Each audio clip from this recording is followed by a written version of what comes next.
My name is Sarah. I am 38 years old. I live in a small town called River Hill. It is a quiet place with green trees and small shops.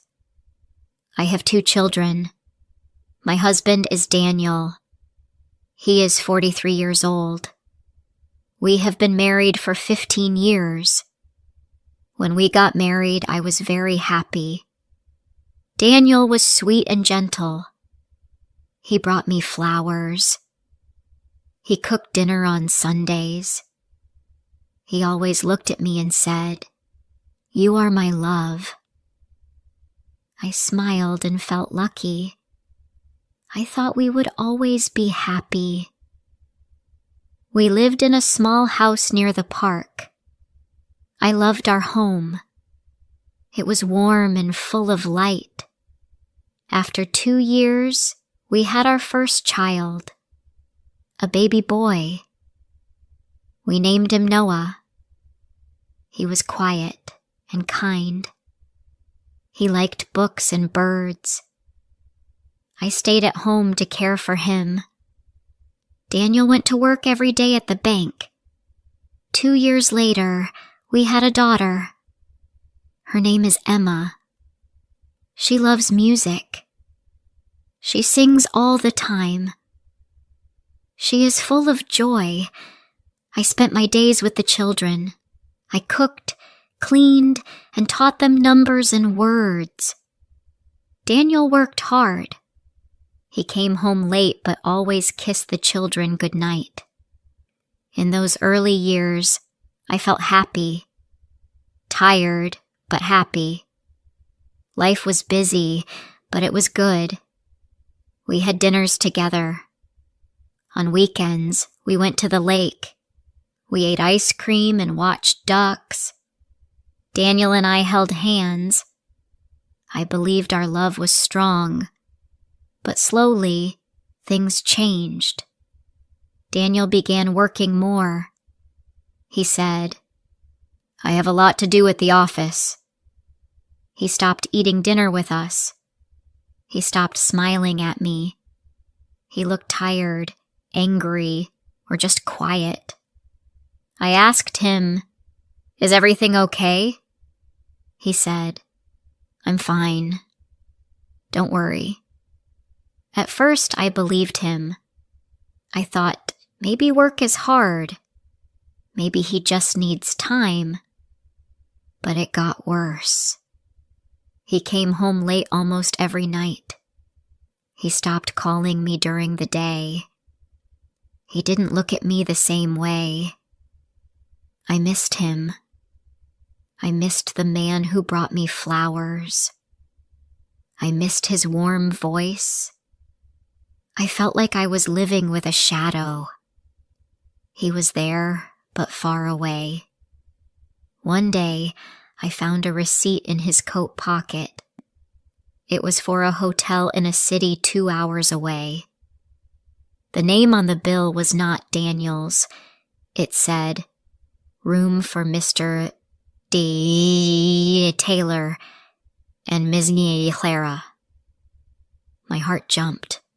My hands shook. I waited for him to come home. I showed him the paper and asked, "Who is Clara?" He looked at me and said, "She's just a coworker. It was a work trip. Nothing more." I didn't believe him. But I said, "Okay." I didn't want to fight. I didn't want to break my family. At that time, Noah was 5 and Emma was 3. They were small. They needed both of us. Weeks passed. I tried to smile. I tried to stay strong. But I cried at night when the children were asleep. I cried in the kitchen while washing dishes. I looked at Daniel and saw a stranger. I didn't know him anymore. He stopped telling me where he was going. He turned off his phone. He said, "I'm tired of all these questions." I said nothing. What could I say? I started to feel empty. I cleaned the house, but it didn't feel like home. I cooked meals, but they had no taste. I took the kids to school and smiled at other parents, but inside, I was broken. One afternoon, I went to the market. I saw a man from my past. His name was Mark. We went to the same school many years ago. He smiled at me and said, "Sarah, is that you?" I smiled too. "Yes, it's me." He was kind. He asked, "How are you?" I wanted to say, "I'm fine," but something inside me broke. I looked at him and said, "I don't know." He didn't laugh. He didn't change the subject. He looked into my eyes and said, "If you ever need someone to talk to, I'm here." I nodded. I walked away, but his words stayed with me. That night, I sat by the window. The children were asleep. Daniel was not home. I looked at the stars and felt very small. I whispered, "What happened to my life?" I thought about Mark, about his kind eyes, about his quiet voice. I didn't want anything from him. I just wanted someone to care, someone to listen. A few days later, I saw Mark again. He was at the cafe. I was alone, so I walked in. He waved at me. I sat with him. We talked. Not much. Just simple things. The weather, books, our town. But his words felt warm. He asked, "How are your children?" I smiled. "They are my joy." He said, "You are strong. I can see it." I felt tears in my eyes. No one had said that to me in a long time. We met once a week, sometimes at the park, sometimes at the cafe. Nothing happened. No gifts, no promises. Just words. Just kindness. I started to feel alive again. I laughed. I felt the sun on my face. I listened to the birds sing. I looked in the mirror and saw someone I remembered. But one evening, Daniel came home early. He saw a message from Mark on my phone. Just a simple message. "Hope your day was good." Daniel became angry. He shouted, "Who is this man? Are you seeing someone?" I looked at him and said, "I needed someone to talk to. You were not there." He didn't speak. He walked away. That night we had a long talk. For the first time in years, Daniel looked at me. His eyes were red. He said, "I'm sorry. I didn't know you were so hurt." I said, "You didn't ask. You didn't see me." He sat down and held my hand. "I still love you," he said. I wanted to believe him. I wanted to feel something, but my heart felt quiet. It was tired. It didn't trust easily anymore. And that is how part of my life changed. Not with a big event, but with many small cracks that grew over time. I don't know what will happen next, but I know I want peace. After that night, Daniel started to change. He came home earlier. He helped with dinner. He asked, Do you want tea? These were small things, but I noticed them. I didn't say much, but I saw he was trying. He even helped Noah with his homework and listened to Emma sing. He smiled more. Not like before, but something soft. I didn't know if I could trust it. I wanted to, but my heart still hurt. One Sunday morning, he asked, "Do you want to take a walk with me?" We hadn't walked together in years. I said yes. We walked near the lake. The sky was blue. Ducks swam in the water. People rode bikes and laughed. I watched them. I felt like I was looking into another world. Daniel said, "I miss this. I miss us." I looked at him. I didn't know what to say. I just nodded. He took my hand slowly. I didn't pull away, but it felt strange. His hand was warm, but my heart was cold. "I was wrong," he said. "I let work take everything. I didn't see you were alone." I whispered, "Yes." We walked in silence after that. In the evening, he cooked dinner. Emma was excited. "Daddy is cooking," she said. We ate together. Noah told a joke, and we all laughed. It felt nice. For one moment, it felt like the past. A warm table, happy children, smiles. But later, when I was alone in the bathroom, I looked at myself in the mirror.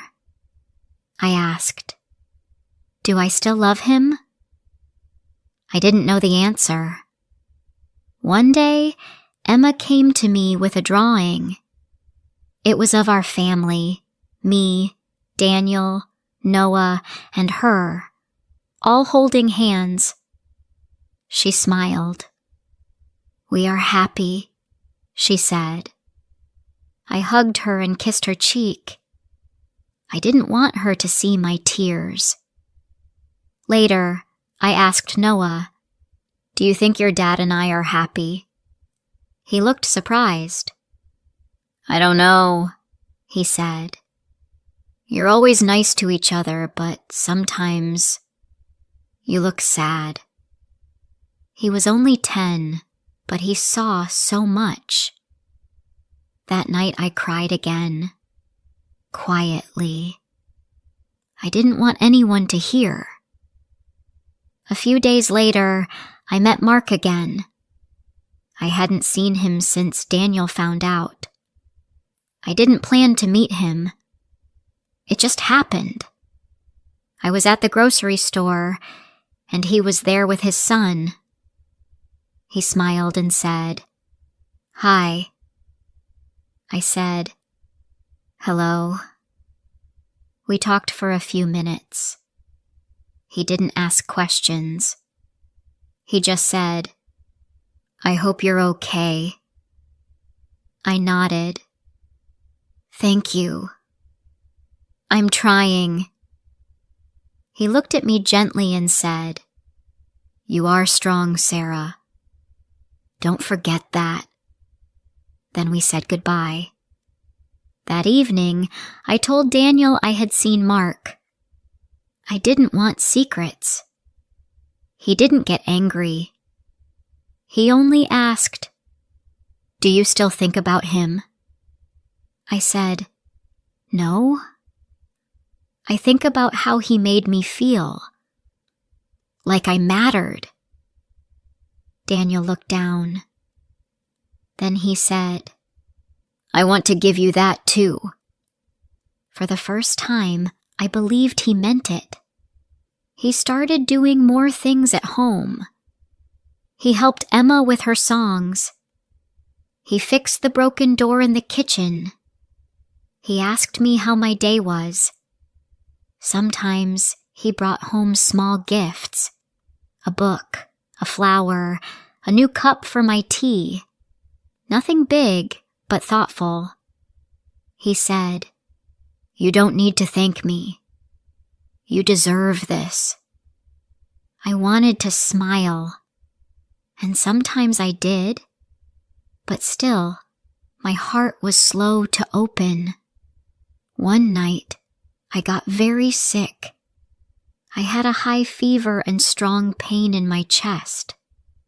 Daniel rushed me to the hospital. He stayed with me the whole night. He held my hand.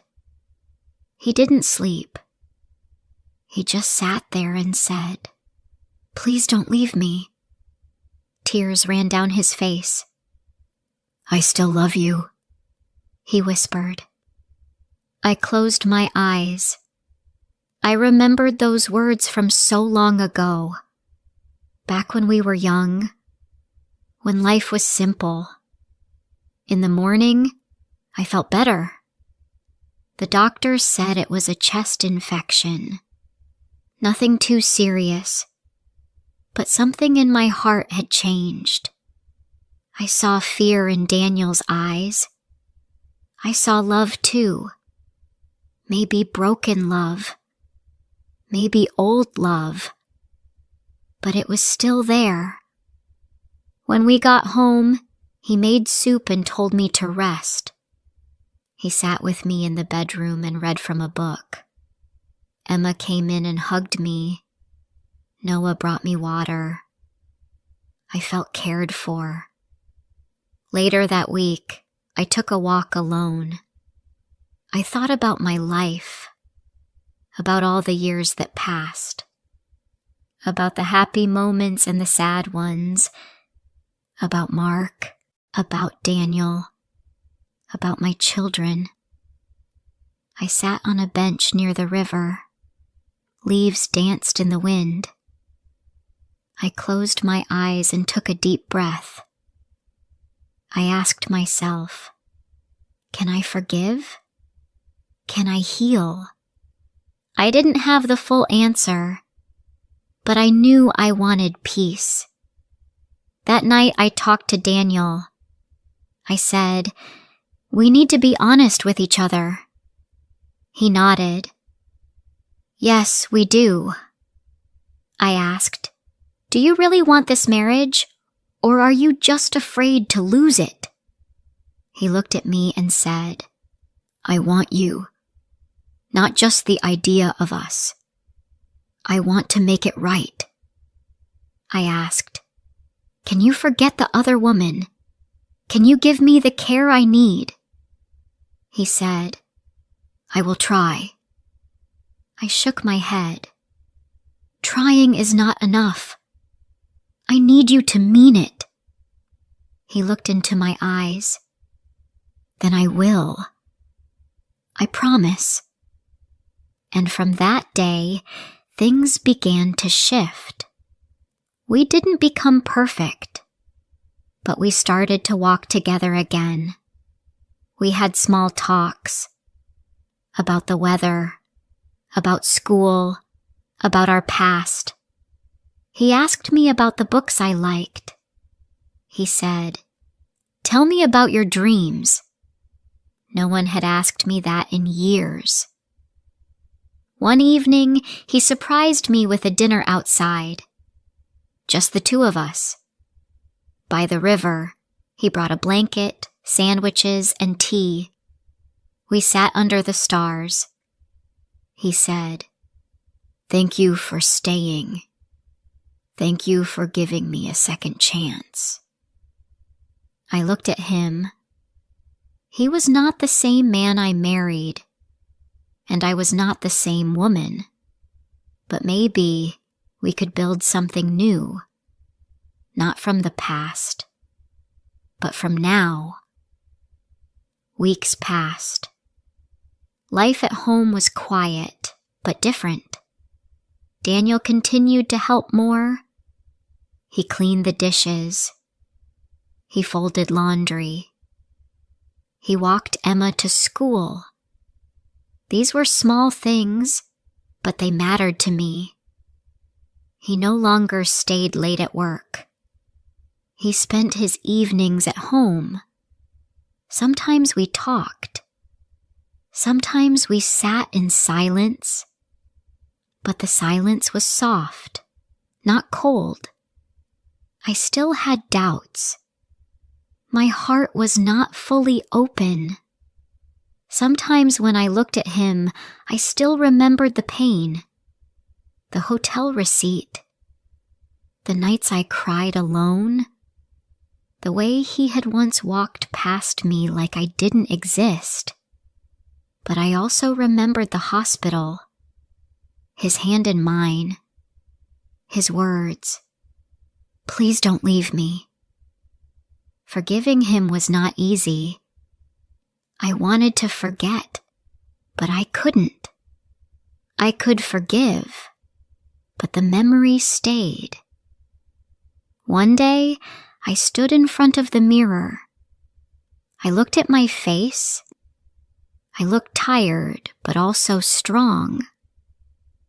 I said to myself, "Sarah, you are not perfect, but you are trying. You are doing your best." I wanted peace, not just for my family, but for myself. That week, I wrote a letter to myself, just for me. It said, "Dear Sarah, you are strong. You are kind. You are important. You lived through pain and didn't give up. You cried, but you kept going. You wanted love, and you still do. Don't be ashamed. Love yourself first. Then you can love others. You deserve happiness. Don't forget that." I folded the letter and placed it in my drawer. Now, when I feel sad, I read it again. Some days are better than others. Some days, I smile without thinking. Other days, I feel tired. But that's okay. Life is not always easy. I learned to accept that. I also started doing things for myself. I began walking alone in the morning. I went to the library and borrowed books. I listened to soft music and drank tea in silence. One day, I bought a notebook. I wrote my thoughts in it every night. I didn't hide my feelings. I wrote the truth. Sometimes I wrote, "I am still hurt." Other times I wrote, "Today, I felt happy." I let all the feelings come. I didn't stop them. Emma once asked me, "Mom, why do you write in your book every night?" I smiled and said, "Because it helps me feel better." She nodded and said, "Maybe I will do that too." Noah also changed. He became more open. He talked to Daniel more. They played games together on weekends. I watched them and felt thankful. I knew our family had broken once, but maybe it could heal. Not go back to how it was, but become something new. One evening, Daniel brought me a small box. Inside was a necklace with a simple heart. He said, "This is not to say sorry. This is to say thank you for not giving up on me." I held the necklace in my hand. I said, "Thank you for learning to see me again." He placed it around my neck. That night we sat on the sofa with the children. We watched an old movie. Emma sang along with the music. Noah laughed at the jokes. I looked at my family. I felt a small light inside. Not a fire, just a soft light. But it was enough. Some days, I still thought about Mark.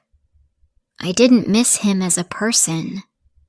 I missed the way he made me feel seen. But I knew I had said goodbye. He was part of a time when I felt lost. He gave me kindness when I needed it. For that, I would always be grateful. But now, I was finding kindness in my own life again. Slowly, carefully. Daniel was not perfect. I was not perfect. But we were both trying. One Saturday morning, we cleaned the house together. Emma played music, and we all sang. I caught Daniel smiling at me, not with guilt, but with care. Later, when we had tea in the garden, he said, "I know I hurt you. I don't ask you to forget. I only ask for a chance to build something new with you." I said, "One day at a time." He nodded. "That's enough." And it was. Now I don't dream of a perfect life. I don't wait for flowers or big words. I look for small moments. A quiet morning. A warm cup of tea. My children's laughter. A walk by the river. I know love is not just a feeling. Love is care. Love is time. Love is listening. Love is respect. I also know this. I am strong. I can survive sadness. I can find light again. I can learn to trust myself. My heart is still healing, but it is not broken. I take life one day at a time. I try to smile. I try to rest. I try to be kind to others and to myself. If you are reading this, maybe you feel lost too. Maybe you feel tired. Please remember this. You are not alone. You are strong, and you deserve love. Start with yourself. One small step, one quiet moment, one day at a time. And maybe, just maybe, the light will return. If this story touched your heart, don't forget to like,